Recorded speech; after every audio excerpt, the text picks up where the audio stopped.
Τώρα θα σας δείξουμε πώς κάνουμε το τεστ ακάρεων.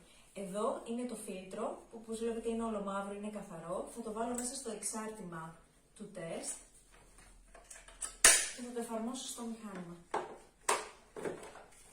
Ωραία. Τώρα θα το κάνω για περίπου 10 δευτερόλεπτα.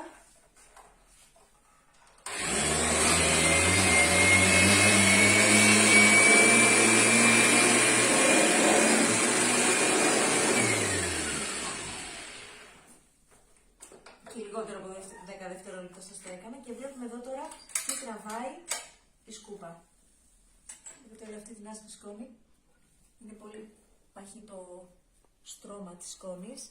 Τι είναι αυτά τώρα? Αυτά είναι ακάρεα, ζωντανά, νεκρά, τα αυγά τους, τα περιτώματά τους, τα οποία είναι και αλλεργιογόνα και ταλαιπωρούν πολλούς ανθρώπους με αλλεργίες, καθώς επίσης και νεκρά κύτταρα από το δέρμα μας.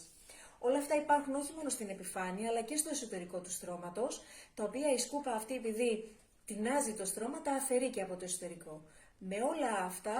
Από όλα αυτά, απαλλασσόμαστε κάνοντας τον καθαρισμό με αυτή τη σκούπα. Θα χαρούμε να καθαρίσουμε και το δικό σας στρώμα.